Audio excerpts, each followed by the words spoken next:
Será que Israel conta para si mesma as histórias certas? Hoje vamos falar sobre Pesach, economia, o exército, a lei e a narrativa fundamental da existência judaico-israelense. Eu sou Ilana Mazel Diamante, diretora executiva do Fórum Israelense de Lei e Liberdade, e este é a Lei Básica.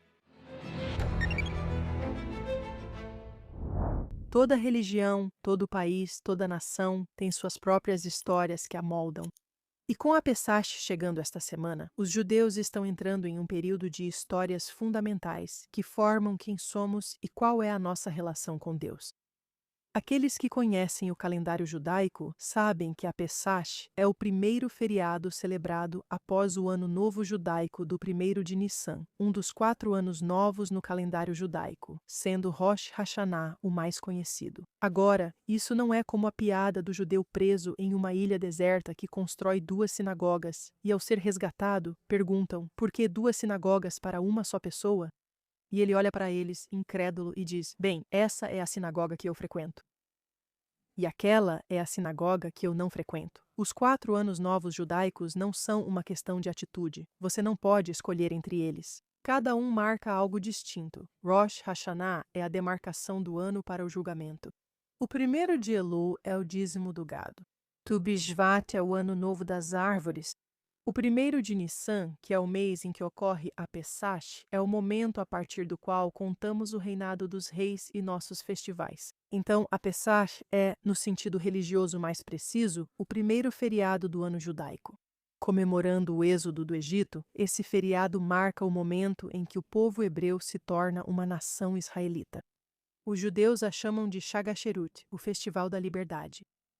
No Pesach, somos instruídos a reviver a jornada rumo à liberdade, a sentir a crueldade dos opressores, a assistir às 10 pragas se desenrolarem diante dos nossos olhos, a abraçar a grandeza do milagre da redenção. E em uma época em que tantos israelenses já sentem que estão vivendo um momento crucial da história, essa orientação tem um peso especial. A institucionalização da memória como elemento essencial para a sobrevivência nacional é algo único da civilização judaica. Moisés instrui os israelitas sobre como contar a história da redenção para seus filhos antes mesmo de saírem do Egito. Identidade é algo que você constrói e reconstrói a cada ano à mesa com a próxima geração, relembrando as anteriores. O tema da memória como essencial para uma vida plena está presente em todo o calendário judaico. Para quem observa o Shabat, o mandamento é duplo e intencional. Em Êxodo, Zaco, lembre-se do Shabat, recorde a aliança, saiba quem você é. E em Deuteronômio chamo, guarde-o, haja de acordo, viva por ele. O Shabat não é apenas descanso, é um testemunho semanal sobre a criação, sobre a aliança, sobre quem o povo judeu é e para que existe. 7 semanas após a Páscoa judaica vem Shavuot, o festival da colheita e o aniversário da entrega da Torá no Sinai. Se a Páscoa judaica é o nascimento da nação como uma entidade conceitualmente distinta e livre, Shavuot é sua constituição, o conjunto de princípios que nos permite manter esse status. E entre esses 2 grandes polos da primavera judaica, Israel inseriu uma sequência que condensa toda a experiência judaica do século XX em um único mês. Yom HaShua, a dor da destruição. Yom HaZikaron, o dia da memória, a dor do sacrifício. E Yom Ha'atzmaut, nosso dia da independência, a celebração de que, contra toda previsão racional, estamos aqui. Talvez essa seja a sequência mais extraordinária de qualquer calendário nacional do mundo. Isso faz parte da nossa lei. O Estado moderno de Israel também se baseia em uma narrativa. Histórias, romances e poemas foram uma parte fundamental da reconstrução da vida nacional judaica antes mesmo de o Estado existir. Herzl publicou Alt-Neuland, Terra Velha Nova, em 1902. Romance utópico sobre transformar a Palestina em uma terra tecnológica e igualitária, com partes já realizadas. E daqui vem um dos lemas mais conhecidos pelos sionistas, Im Tirzu Ein Zo Agada. Se você quiser, não é um sonho. O líder sionista revisionista Zev Jabotinsky, que também era jornalista, poeta, orador e romancista, traduziu o poema de Nachman Bialik, Na Cidade do Massacre, escrito após o pogrom de Kishinev. Jabotinsky atribuiu a esse poema o nascimento dos movimentos de autodefesa judaicos que antecederam o Estado. Esses são apenas dois exemplos em que a história de quem somos e do que nos tornaríamos precede a realidade. Não foram apenas as histórias bíblicas que nos mantiveram como nação e nos restauraram como um povo soberano. Nós acrescentamos camadas ao nosso antigo mito. Juntas, elas são a chave para o nosso futuro, e isso me leva ao meu ponto central. Veja, em muitos setores da vida pública de Israel, histórias e condutas acabaram se separando.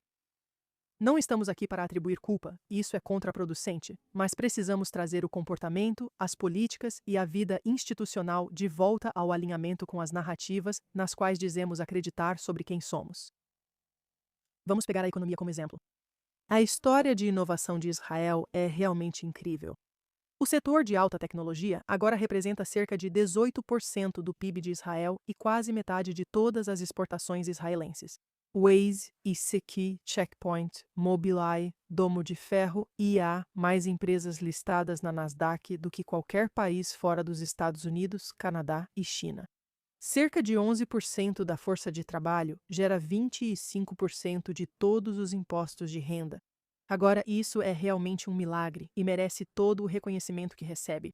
Mas a história da nação das startups cobre cerca de 10% dos trabalhadores israelenses, e para o restante, o cenário é diferente. Israel é cada vez mais descrito como uma economia dual, um setor de exportação globalmente competitivo, coexistindo com extensas áreas de baixa produtividade. O excesso de regras e a burocracia estão causando séria decadência em outros setores da economia. A história de um Estado fundado na engenhosidade e autossuficiência contrasta de forma desconfortável com monopólios protegidos, pontos de estrangulamento regulatórios e um setor de construção que gera crises habitacionais ano após ano. Nós conhecemos essa história. Nós conhecemos nossas capacidades incríveis. O desafio é redirecioná-las para alinhar nossa realidade com a imagem de nós mesmas que valorizamos tanto. Em seguida, a concepção de segurança. Ha-concepcia.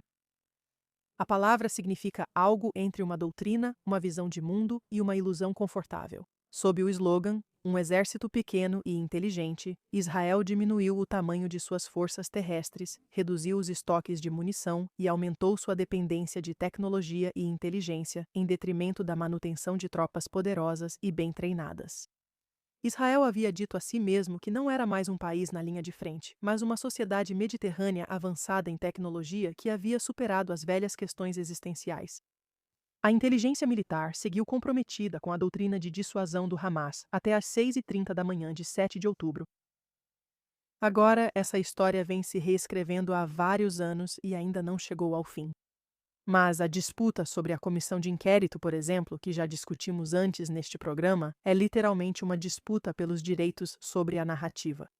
Qual versão ficará marcada na memória nacional? Qual será discretamente enterrada e no que Israel se tornará como resultado disso? Não podemos fugir da responsabilidade de construir essa narrativa de uma forma significativa e honesta. E, por fim, só por um minuto, vamos falar sobre a lei.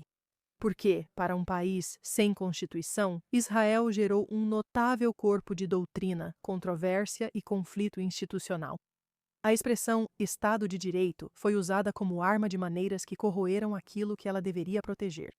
Tribunais usaram isso para justificar expansões do poder judicial não legisladas.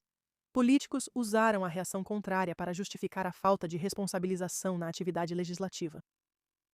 Somos um país que se orgulha do Estado de Direito, mas parece que não conseguimos decidir quem está governando e o que realmente é a lei em muitos assuntos. Isso é desalinhamento. E isso não combina com quem somos. Enfrentamos desafios e priorizamos o bem público acima das preferências pessoais. Alguém pode questionar minha abordagem, pois talvez o problema não seja o alinhamento com uma narrativa, mas o acordo sobre qual é, afinal, essa narrativa. Os valores judaicos e democráticos são compatíveis ou entram em conflito? Precisamos de tribunais poderosos para proteger normas na ausência de uma Constituição? Ou confiamos na democracia representativa? Com Constituição ou sem Constituição? Essas são questões reais que não descarto. Minha carreira, aliás, é dedicada a promover esse debate. Prefiro deixar essas discussões para outro episódio por enquanto.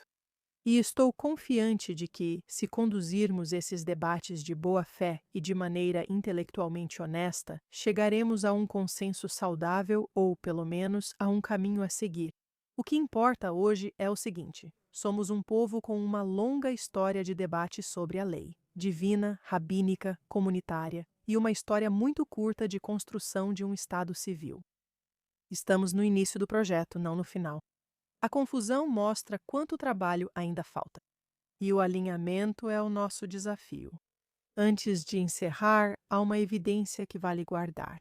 Veja, após o dia 7 de outubro, o Instituto de Políticas do Povo Judeu descobriu que, entre os menores de 25 anos à geração de soldados, 1 em cada 3 relata seguir mais a tradição do que antes. 1/3 dos jovens judeus em Israel afirma rezar mais. Algo passou pela sociedade israelense que não foi colocado lá por políticas do governo ou decretos rabínicos. E não é só isso. Veja, Israel ficou em 8º lugar em 2020 no Relatório Mundial da Felicidade, mesmo no meio de uma guerra em múltiplas frentes que já durava 2 anos e meio. Os pesquisadores observam que a classificação reflete camadas estruturais mais profundas da saúde da sociedade e não a turbulência do momento, que é exatamente o ponto. Israel também tem a maior taxa de fertilidade do mundo desenvolvido, com 2,9 filhos por mulher, quase o dobro da média da OCDE.